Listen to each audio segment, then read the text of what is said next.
ప్రభునందు అత్యంత ప్రియులైనటువంటి మా ప్రియులందరికీ ప్రభు నామన మీకు మా యొక్క శుభాభివందనాలు తెలియజేస్తున్నాం. ఈ దినమున మన యొక్క బైబిల్ పఠనము కార్యారంభం కంటే కార్యాంతము మేలు అనేటువంటి యొక్క ఈ భాగాన్ని అనుసరించి పరిశుద్ధ గ్రంథం బైబిల్లో నుండి అనేక భాగాలుగా మనం చూస్తూ ఉన్నాం. గత దినముల్లో అహరోను యొక్క చేసినటువంటి దాన్ని బట్టి ప్రజలు ఏ విధంగా నష్టపోయినారు, అంతేకాదు కనాను దేశాన్ని వేగు చూడడానికి వెళ్ళినటువంటి యొక్క 12 మంది ముఖ్యులు, 12 మంది ప్రధానులు, 12 గోత్రాలకు సంబంధించినటువంటి యొక్క వారు, దానిలో 10 మంది చెప్పినటువంటి సమాచారాన్ని బట్టి ఎలాంటి ప్రజలు నష్టపోయినారు అది మనం ఈరోజు విననంటున్నాం. అంతేకాదు ఆ సమాచారం చెప్పిన వారికి ఏమైందో కూడా విన్నాం. కాబట్టి ఏం చేసినారంటే వారు చెప్పినటువంటి యొక్క సమాచారాన్ని బట్టి దేవుని ప్రజలు వారు ఏమైపోయినారు, ఎట్లయిపోయినారు చూడండి. దేవుని బిడ్డలారా గమనించండి, ఇది చాలా ప్రాముఖ్యమైన విషయం, చాలా ప్రాముఖ్య విషయం. అందుకనే దేవుని ప్రజలు లేక ముఖ్యులు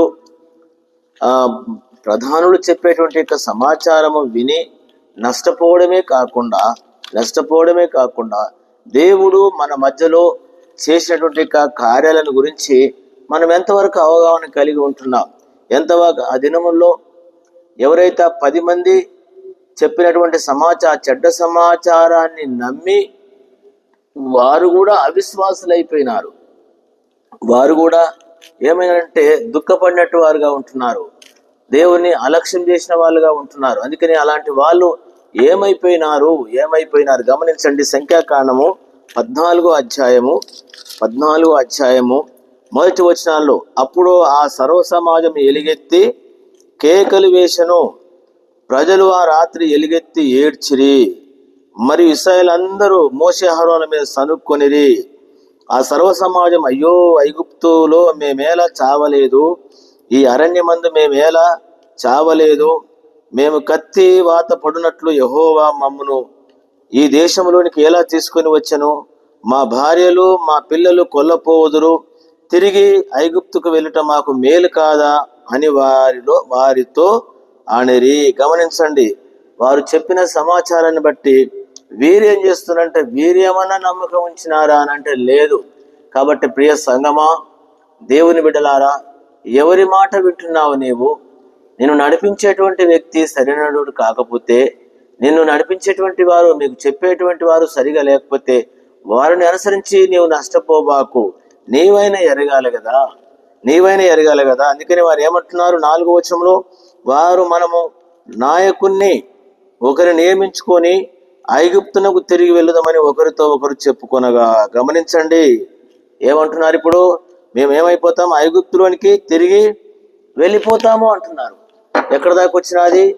అందుకొరకని ఈరోజు ప్రజలైనటువంటి మనము ఏ విధంగా ఉంటున్నాం, ఎట్లా ఉంటున్నాం, దీన్ని బట్టి దేవుడు ఏం మాట్లాడుతున్నాడు ఇశ్రాయేలు యొక్క ప్రజల గురించి గమనించండి.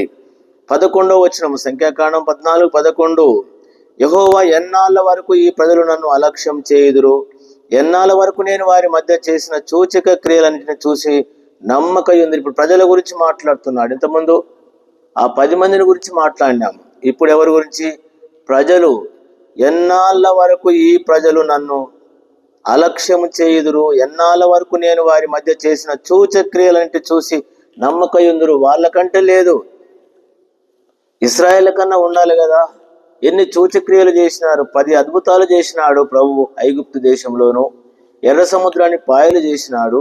అంతేకాదు పగలు మేఘస్తంభము, రాత్రి అగ్నిస్తంభము, వారికి నీళ్లు, ఇవన్నీ చేస్తూ కూడా వాళ్ళు ఏం చేశారంటే అలక్ష్యం చేస్తూ ఉన్నారు. దీని గురించి కీర్తనకారుడు చాలా చక్కని సందర్భాలు చెప్పినాడు. మీరు తర్వాత చదువుకోండి. నేను కొన్ని విషయాలను 78వ కీర్తన, ఆసాపు గారు రాసిన కీర్తన గురించి నేను చదువుతున్నాను. 78వ కీర్తన. ఇవన్నీ విషయాలు ఉన్నాయండి. కాబట్టి మేము తెలియజేస్తాము వారికి అని చెప్పేసి వాళ్ళు అంటున్నారు. కాబట్టి ఏమైనారటంటే 6వ వచనం, యథార్థ హృదయులు కాక దేవుని విషయమై స్థిర మనసు లేని వారై తమ పితరుల వల్లే తిరగబడకయు. తమ పితరుల వల్ల ఏం చేశారు? తిరగబడకయు, మూర్ఖతయు తిరుగుబాటు గల ఆ తరమును పోలి ఉండకయు, వారు ఆయన ఆజ్ఞలు గైకొనున్నట్లు యాకోబు సంతతికి శాస్త్రం నియమించినారు. కానీ ఏం చేయలేదు. 11వ వచనము, ఆయన క్రియలను, ఆయన వారికి చూపిన ఆశ్చర్య క్రియలను వారు మర్చిపోయిరి. ఎన్ని చెప్పమంటారండి, ఎన్ని చెప్పమంటారు? మాటి మాటికి ఆయన మీద తిరుగుబాటు చేస్తున్నారు. చూడండి, వాళ్ళ మధ్యలో నుంచి భోజనాన్ని సిద్ధం చేసినాడు. 17వ వచనం నుంచి బండ నుండి నీళ్ళు ఇచ్చినాడు. ఇలాంటి కార్యాలు ఎన్ని చేసినా కూడా ఆ రమ్యమైనటువంటి దేశాన్ని గురించి మర్చిపోయిన. 22వ వచనం, వారు దేవుని యందు విశ్వాసం ఉంచకపోయిరి, ఆయన దయచేసిన రక్షణ యందు నమ్మిక ఉంచలేదు. గమనించినారా? ఎన్ని ఆశ్చర్య కార్యాలు చేస్తూ దేవుని నిరాకరించినారు, అలక్ష్యం చేసినారు. అందుకొరకనే వాళ్ళ స్థితి ఏమైపోయింది? ఈ రోజుల్లో దేవుని బిడ్డలం అని చెప్పుకుంటుంటే ప్రియ విశ్వాసులారా, ఏం చేస్తున్నాము మనము?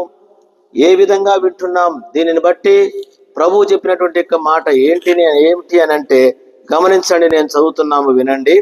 22వ వచనము 11, 22 సంఖ్యాకాండం. నేను ఐగుప్తు అరణ్యములో చేసిన సూచక్రియలు, నా మహిమను చూసిన ఈ మనుషులు 10 మార్లు నా మాట వెనుక. ఈ మనుషులు ఈ రోజుల్లో దేవుని బిడ్డలముగా సంఘములో ఉన్నటువంటి మనము ఏ వరకు వింటున్నాము?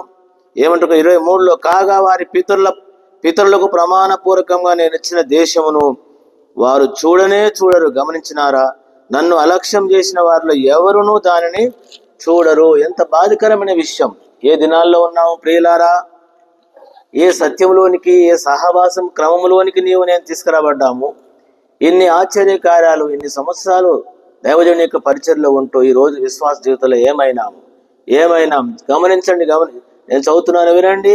ఏం చేస్తున్నాను? 26వ వచనం, మరియు యెహోవా మోషే ఆహారంలోకి ఇలాగ సెలవిచ్చాడు, నాకు విరోధముగా సనుగుచుండు ఈ చెడ్డ సమాజము.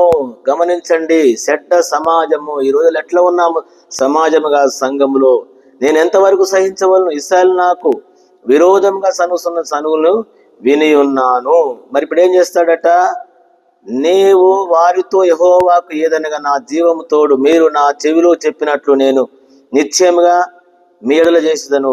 మీ శవములు అరణ్యంలోని రాలును. మీ లెక్క మొత్తము చొప్పున మీలో లెక్కింపబడిన వారందరూ, అనగా 20 ఏండ్లు మొదలుకొని పై ప్రాయం కలిగి నాకు విరోధముగా సనిగిన వారందరూ రాలిపోదురు. ఎంత బాధికరమైన విషయం. 20 ఏండ్ల కాంచి లెక్క పెట్టినాడు. 20 ఏండ్ల నుండి ఎవడైతే చనిగినాడో 20 ఏండ్లు, గమనించండి, 20 ఏండ్ల నుండి కందనా మీలో లెక్క చొప్పున, అనగా 20 ఏండ్లు మొదలుకొని పై ప్రాయం కలిగి 20 ఏండ్ల నుండి యువతలికి తీసేసినాడు. 20 ఏండ్ల నుండి అవతలికి పై ప్రాయం కలిగి నాకు విరోధంగా సనిగిన వారు రాలిపోతారు. కాబట్టి గమనించండి, ఇప్పుడు ఏమైపోయినారు? రాలిపోయే వాళ్ళు 20 ఏండ్ల నుండి పై ప్రాయంగా ఉంటారు.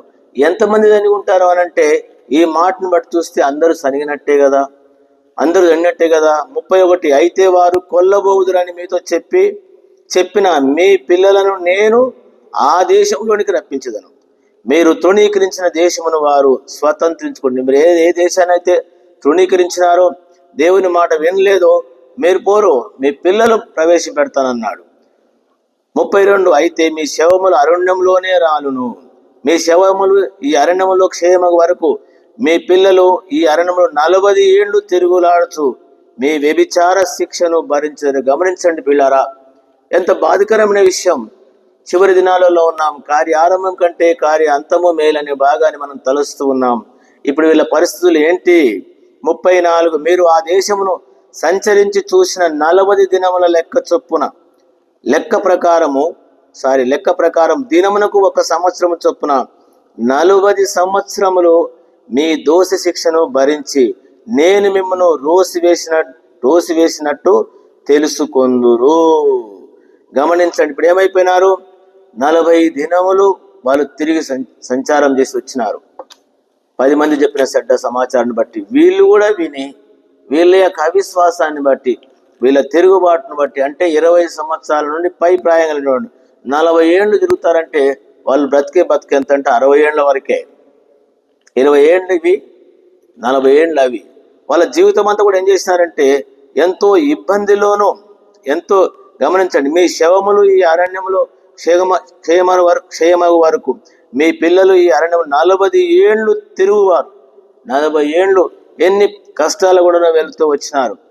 ప్రియ దేవుని బిడ్డలారా, ఈ సత్యాన్ని ఎరగండి. ఏ విధంగా ఉంటున్నాము? ఇన్ని సంవత్సరాలు దైవజనుడి యొక్క భక్త్ సింగ్ గారి యొక్క క్రమములో, దర్శనములో, ప్రత్యక్షతలో ఉండి దేవుని యొక్క సంగతులను, దైవిక విధానమైనటువంటిది ఏంటిదని ఎరిగినటువంటి ప్రజలమైనటువంటి మనము దేన్ని అనుసరిస్తున్నావు?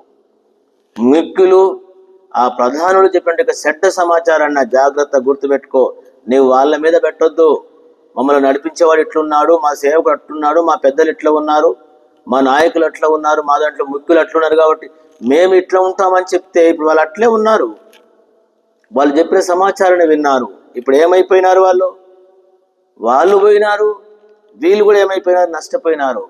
20 ఏళ్ల నుంచి పై ప్రయాణం వాళ్ళు 40 సంవత్సరాలు తిరుగుతారంటే 60 ఏళ్ళు, 20, 40, 60 ఏళ్ళు. 60 ఏళ్లకు వారి జీవితం ఏమైపోయింది? అంతమైపోయింది.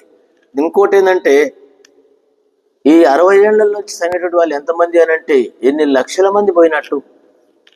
ఎంత బాధకరమైన విషయం అండి. అందుకని మనకు తెలుసు చివరికి 2 పోయినటువంటి వారు ఆ ఎక్కువ ఏళ్లతో ఉన్నటువంటి వాళ్ళు.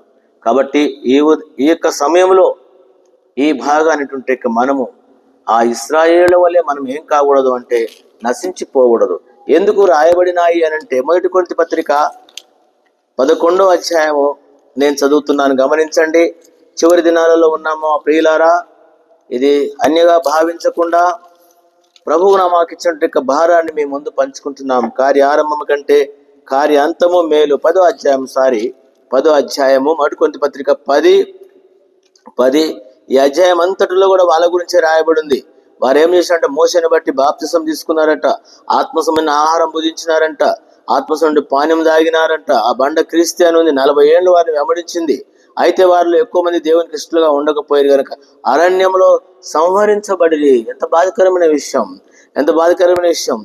వారు ఆశించిన ప్రకారం మనం చెడ్డదానిని ఆశింపకున్నట్లు ఈ సంగతులు దృష్టాంతముగా మనకు సంభవించినాయి.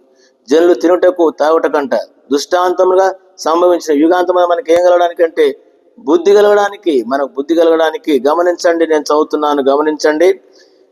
11వ వచనం, ఈ సంగతులు దృష్టాంతముగా వారికి సంభవించి యుగాంతమందున మనకు బుద్ధి కలగడానికి వ్రాయబడ్డాయి. ఈ మాటలు వింటుంటే మనము బుద్ధి కలిగి విశ్వాసముగా ఏదైతే మనము మన యొక్క పితరుల ద్వారా దైవజనుడు భక్త్ సింగ్ గారి యొక్క క్రమములో నేర్చుకున్నామో వాక్యానుసారమైన జీవితము, దాన్ని వెంబడిస్తాం.